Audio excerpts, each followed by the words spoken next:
High dear learners, আজকের আমরা আলোচনা করব ডাব্লিউবিএসএলএসটির গুরুত্বপূর্ণ টপিক, সেটা হচ্ছে ফ্রিডম অ্যান্ড ডিসিপ্লিন। আমরা ফিলোজফিক্যাল ফাউন্ডেশন পেপারের যে লাস্ট একেবারে ইউনিট এ এবং বির মধ্যে যদি দেখি, বির মধ্যে একেবারে লাস্ট সর্বশেষ যে বিষয়টা আছে সেটা হচ্ছে ফ্রিডম অ্যান্ড ডিসিপ্লিন। আজকের আমরা তা নিয়ে কিন্তু আলোচনা করব। আচ্ছা, এই ফ্রিডম কি এবং ডিসিপ্লিন কি? এই ফ্রিডমটা অ্যাকচুয়ালি ইংরেজি প্রতিশব্দ। এই ইংরেজি প্রতিশব্দটা এসছে এই লিবারিটি থেকে। এই লিবারিটি বা এই লিবারিটি যে শব্দ থেকে এসছে, এর কথার অর্থ হচ্ছে, যদি আমরা দেখি তাহলে এর একাধিক অর্থ হতে পারে। সেটা হচ্ছে মুক্ত হওয়া বা যুক্ত হওয়া। এক কথায় লিবারিটি বা ফ্রিডম বলতে বোঝায় স্বাধীনতা, অর্থাৎ একজন শিক্ষার্থীর স্বাধীন মত প্রকাশ, প্রশ্ন করার ক্ষমতা এবং নিজের সামর্থ্য অনুযায়ী শেখার সুযোগের যে স্বাধীনতা, সেটাই হচ্ছে আমাদের কাছে ফ্রিডম। অর্থাৎ স্বাধীনতা বলতে এমন অবস্থাকে বোঝায় যেখানে ব্যক্তি নিজের বিবেক, প্রজ্ঞা, ন্যায়বোধ অনুযায়ী স্বাধীনভাবে কাজ করার সুযোগ পাবে। সেখানেই সেই স্বাধীনতা কেউ তাকে খর্ব করবে না, ক্ষুণ্ণ করবে না। শিক্ষার্থী নিজের চাহিদা অনুযায়ী কিন্তু শিখবে। সেটাই হচ্ছে আমাদের কাছে ফ্রিডম। ফ্রিডমের সংজ্ঞা নানা মনোবিদ নানাভাবে দেওয়ার চেষ্টা করছে। যদি আমরা এক কথায় ফ্রিডম আমাদের বলতে হয়, তাহলে আমরা বলবো যে শিক্ষার্থীর নিজের চিন্তাভাবনা বা প্রজ্ঞা অনুযায়ী বা বিবেক অনুযায়ী নিজের ইচ্ছা পূরণ করতে পারে, সেই অবস্থায়কে কিন্তু আমরা স্বাধীনতা বলবো। এবং এই স্বাধীনতার কথা কিন্তু প্রথম জিজ্যাক রুসো বলে শিক্ষার্থীর পূর্ণ স্বাধীনতা তার নেগেটিভ এডুকেশনে। রুশোর মতে যে শিশু স্বভাবতই স্বাধীন এবং শিক্ষার কেন্দ্রবিন্দু হওয়া উচিত শিশুকেই কেন্দ্র করে, এবং শিশুর চাহিদা, আগ্রহ, সামর্থ্য ইত্যাদির উপরে কিন্তু গুরুত্ব দেওয়া উচিত। স্বাধীন পরিবেশের ব্যক্তিত্বের পরিপূর্ণ বিকাশ করা সম্ভব, অর্থাৎ প্রকৃত শিক্ষার্থীর স্বাভাবিক স্বাধীনতাকে বিকশিত করবে। এই স্বাধীনতা আমাদের কাছে কিন্তু মূলত দুই প্রকার সাধারণ অর্থে। কি কি? প্রথম হচ্ছে রিয়াল ফ্রিডম,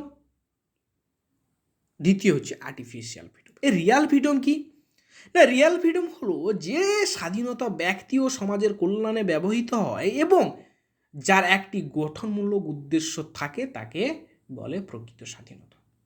অর্থাৎ যেই স্বাধীনতার মধ্যে ব্যক্তি এবং সমাজের কল্যাণের ব্যবহৃত হয়, তাকে আমরা কি এক কথায় কি বলবো, যে রিয়াল ফ্রিডম।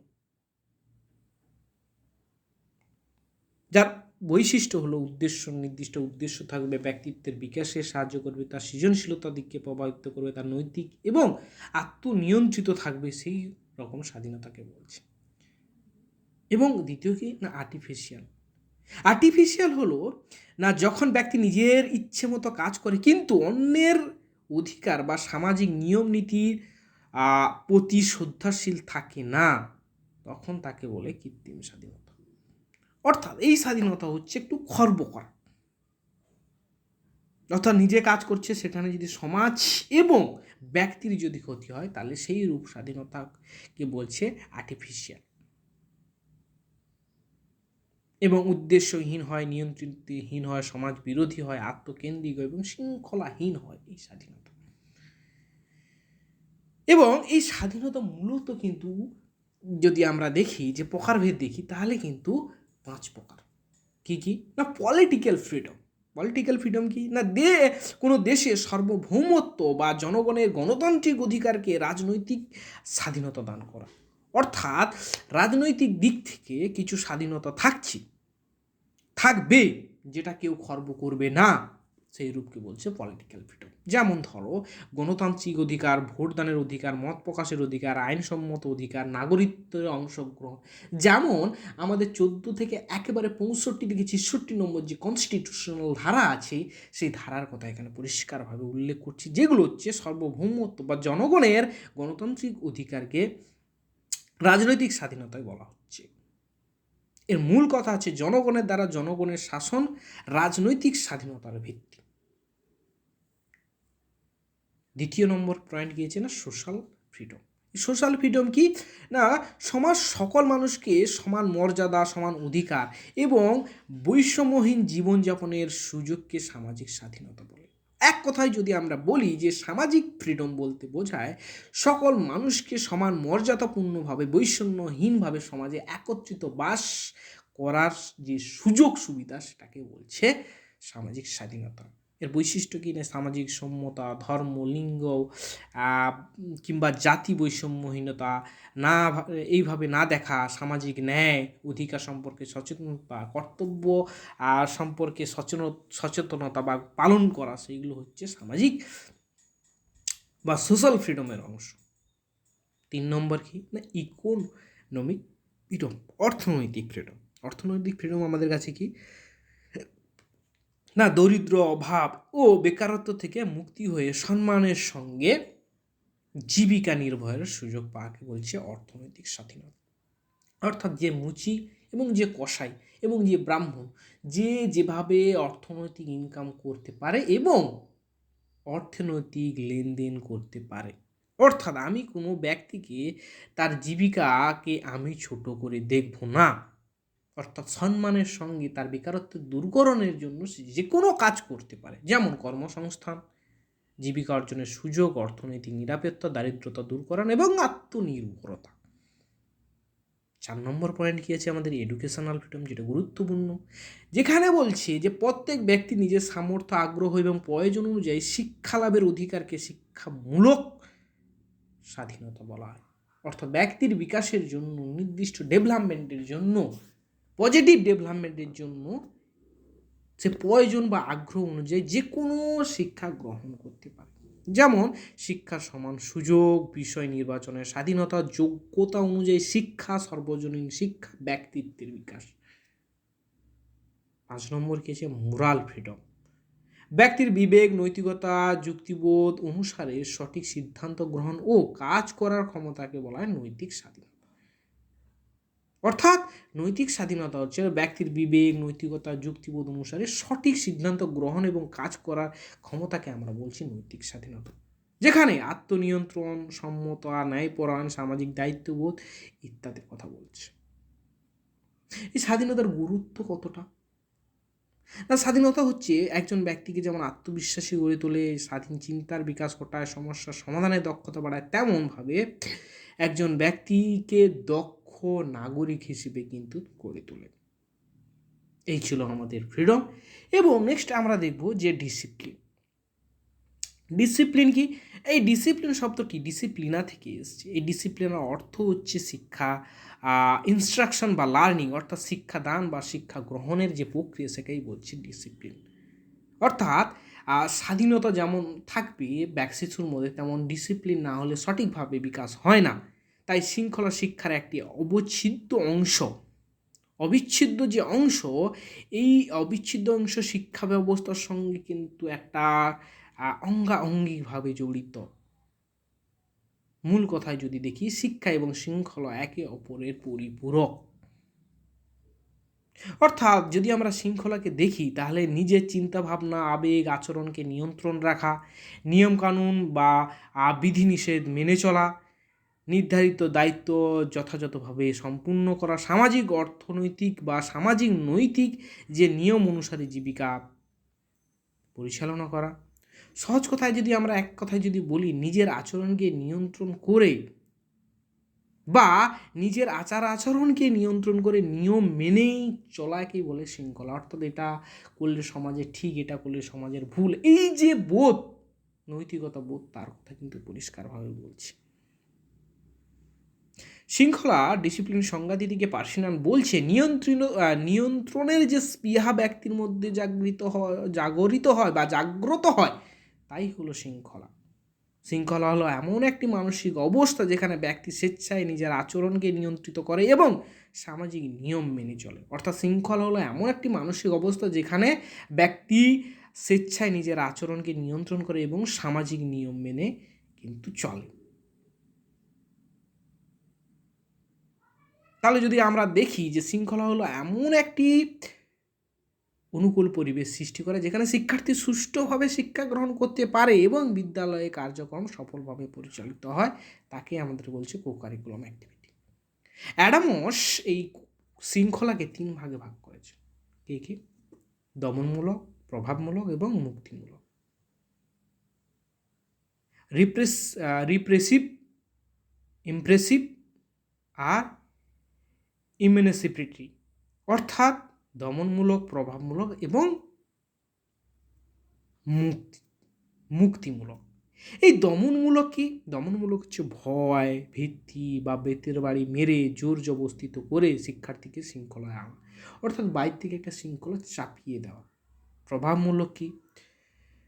না ব্যক্তির ব্যক্তিত্ব, ভালোবাসা, আদর্শর প্রভাবে ছাত্ররা অনুকরণ করে এবং শৃঙ্খলাবদ্ধ হয়। অর্থাৎ আমি আমার এডুকেশন টিচার ভালো, তার আইডেল বা তার বৈশিষ্ট্য নিয়ে আমি চলছি, সেটা হচ্ছে আমার প্রভাবমূলক শৃঙ্খলা। মুক্তিমূলক শৃঙ্খলা কি? না এই মুক্তিমূলক শৃঙ্খলা হচ্ছে, এটা হচ্ছে সর্বোত্তম শৃঙ্খলা, যেখানে শিশু নিজের আত্মসংযম, বিবেক দ্বারা নিজে থেকেই শৃঙ্খলাবদ্ধ হয়। অর্থাৎ সমাজে কোনটা ভালো, কোনটা খারাপ, কোন কাজ করলে আমাদের কাছে খারাপ হতে পারে, সেই যে বোধ বুদ্ধির দ্বারাই কিন্তু শিক্ষার্থী যে নিজেকে সংযতভাবে চলে, সেটাই হচ্ছে আমাদের কাছে মুক্তিমূলক শৃঙ্খলা। শিক্ষাগত দিক থেকে কিন্তু শৃঙ্খলা 4 প্রকার। শৃঙ্খলা কিন্তু 4 প্রকার সাধারণ মধ্যে। কি? আত্মশৃঙ্খলা, যেটা হচ্ছে অ্যাডামসের মতে, যে অ্যাডামস পরিষ্কারভাবে যেটাকে বলছে দমনমূলক শৃঙ্খলা। অর্থাৎ আত্মশৃঙ্খলা হচ্ছে নিজের থেকে যে নিয়মে আসা, তাকে বলছে আত্মশৃঙ্খলা। এই আত্মশৃঙ্খলার গুরুত্ব দান করেছে কে? মহাত্মা গান্ধী, রবীন্দ্রনাথ ঠাকুর। বাহ্যিক শৃঙ্খলা, অর্থাৎ বাইরে থেকে নিয়ন্ত্রণে আনা। অর্থাৎ যদি আমরা আত্মশৃঙ্খলা দেখি, তাহলে নিজে থেকে যে নিয়মে আনা, সেখানে হচ্ছে মুক্তিমূলক একটা শৃঙ্খলার একটা বৈশিষ্ট্য থাকছে। অর্থাৎ আত্মশৃঙ্খলার মধ্যে নিজেকে নিজের নিয়মে যে আনা, অর্থাৎ ব্যক্তি নিজের বিবেক, নৈতিক থেকে জানা, সেটা হচ্ছে মুক্তি শৃঙ্খলার একটা অংশ। বাহ্যিক শৃঙ্খলা কি? না বাহ্যিক শৃঙ্খলার সঙ্গে দমনমূলক শৃঙ্খলার একটা গুরুত্বপূর্ণ যোগলিঙ্ক আছে। কারণ এই দমনমূলক শৃঙ্খলা হচ্ছে, বা এই অ্যাডামসের মধ্যে যে দমনমূলক শৃঙ্খলার কথা বলছে, সেখানে পরিষ্কারভাবে জানাচ্ছে বা বোঝাচ্ছে যে বাহ্যিক নিয়ন্ত্রণ দ্বারা কিন্তু এই শৃঙ্খলা প্রভাবিত হবে। ইতিবাচক শৃঙ্খলা কি? না ইতিবাচক শৃঙ্খলার কথা কিন্তু গ্লাসেরা পরিষ্কারভাবে জানাচ্ছেন যে উৎসাহ এবং দায়িত্বের মাধ্যমে শৃঙ্খলা। অর্থাৎ এই শৃঙ্খলা কিন্তু প্রভাবমূলক শৃঙ্খলার মধ্যে একটু হলেও সামঞ্জস্যপূর্ণ। অর্থাৎ গ্যাসলার পরিষ্কারভাবে জানাচ্ছে যে ভয়, শাস্তির পরিবর্তে কোনো গিফট বা সহযোগিতা, ভালোবাসার দ্বারা কিন্তু সেই শৃঙ্খলাকে নিয়ে আসতে হবে। গণতান্ত্রিক শৃঙ্খলা কাকে বলে? না সহযোগিতা এবং অংশগ্রহণের মাধ্যমে শৃঙ্খলা। অর্থাৎ শিক্ষার্থীদের মধ্যে পারস্পরিক যে সহযোগিতা বা মতামতের দ্বারা বা সবার মতামতের ভিত্তিতে যেই শৃঙ্খলা গড়ে ওঠে, সেই শৃঙ্খলাকে বলবো আমরা গণতান্ত্রিক শৃঙ্খলা। এই হচ্ছে আমাদের টোটাল 4 প্রকার শৃঙ্খলা। এবং এই যে শৃঙ্খলা ধীরে ধীরে কিন্তু পরিবর্তন হচ্ছে। আজকাল যে শিক্ষা ব্যবস্থার মধ্যে কিন্তু ধীরে ধীরে শৃঙ্খলা ব্যবস্থা পরিবর্তন হচ্ছে। এই শৃঙ্খলা ব্যবস্থার যে পরিবর্তন ঘটছে দ্রুত প্রক্রিয়া, তাহলে আমরা বর্তমানে যদি শৃঙ্খলা যদি দেখি, সেটা হচ্ছে 2 প্রকার। কি? একটা যে প্রাচীন শৃঙ্খলা, একটা হচ্ছে আধুনিক শৃঙ্খলা। অর্থাৎ এই প্রাচীন শৃঙ্খলার মধ্যে যদি আমরা দেখি, তাহলে দেখব পরিষ্কারভাবে যেখানে দমন পীড়নের মাধ্যমে এই শৃঙ্খলাকে নিয়ে আসা হচ্ছে এবং নেতিবাচক ভূমিকা পালন করছে কিন্তু প্রাচীন শৃঙ্খলা। কিন্তু বর্তমানে যে আধুনিক শৃঙ্খলা আছে, সেই শৃঙ্খলা কিন্তু শিক্ষার্থীর মধ্যে স্বতঃস্ফূর্তভাবে আসছে এবং ইতিবাচক প্রভাবকে বা ইতিবাচক দৃষ্টিভঙ্গি গঠনের ক্ষেত্রে কিন্তু আধুনিক পাঠ্যক্রম গুরুত্বপূর্ণ ভূমিকা পালন করে। এছাড়াও আমরা কি আছে যে অন্তর্জাত প্রক্রিয়া এবং বহির্জাত যে শৃঙ্খলা। অন্তর্জাত প্রক্রিয়া কি? না বাইরে থেকে একটা নিয়ম চাপিয়ে দেওয়া হয়, সেটাকে বলছি আমাদের বহির্জাত শৃঙ্খলা। এবং অন্তর্জাত শৃঙ্খলাকে শিক্ষার্থী স্বতঃস্ফূর্তভাবে যে মেনে চলে, যেটা ঠিক এবং এটা করলে ভুল, এটাকে বলছি আমরা স্বতঃস্ফূর্ত শৃঙ্খলা। অর্থাৎ যদি আমরা স্বাধীনতা এবং শৃঙ্খলার মধ্যে সম্পর্ক দেখি, যে স্বাধীনতা ছাড়া শিক্ষা সৃজনশীল হয় না, স্বাধীনতা ছাড়া কিন্তু শিক্ষা সৃজনশীল হয় না, অর্থাৎ শৃঙ্খলা ছাড়া স্বাধীনতা বিশৃঙ্খলা হয়ে পড়বে। অর্থাৎ স্বাধীনতা এবং শৃঙ্খলা একে অপরের কিন্তু পরিপূরক। অর্থাৎ ফ্রিডম এবং ডিসিপ্লিন যদি আমরা দেখি, তাহলে শিক্ষা প্রক্রিয়াকে যথাযথভাবে বিকাশ করার জন্য কিন্তু ফ্রিডম ডিসিপ্লিনের প্রয়োজন। অর্থাৎ আমরা যে 4 প্রকার ফ্রিডম ডিসিপ্লিনের কথা আমরা জানলাম, যে আত্মশৃঙ্খলা, যেখানে বাহ্যিক শৃঙ্খলা, ইতিবাচক শৃঙ্খলা, গণতান্ত্রিক শৃঙ্খলা। তাহলে আত্মশৃঙ্খলা যদি রবীন্দ্রনাথ এবং মহাত্মা গান্ধীর কথা বলেন, বাহ্যিক শৃঙ্খলা হার্বার্ট বলেন, ইতিবাচক শৃঙ্খলা গ্লাসেরার বলেন, এবং গণতান্ত্রিক শৃঙ্খলা কিন্তু জন ডি বলেন। Thank you watching everyone. ভিডিওটা তোমাদের কেমন লাগছে অবশ্যই তোমরা কমেন্টে জানাও। আজকের আমরা শেষ করলাম ইউনিট 1 অর্থাৎ ফিলোজফিক্যাল ফাউন্ডেশনের অংশ। পরবর্তী তোমরা কোন টপিকের উপরে ভিডিও চাইছো অবশ্যই তোমরা জানাও, এবং আমি যেই নোটসগুলো দিচ্ছি তোমরা যদি চাও তাহলে অবশ্যই তোমরা কমেন্টে জানাও, এবং আমার পিডিএফে দেওয়া যে নোটস আছে সেই নাম্বারে তোমরা অবশ্যই কন্ট্যাক্ট করতে পারো। Thank you for watching everyone.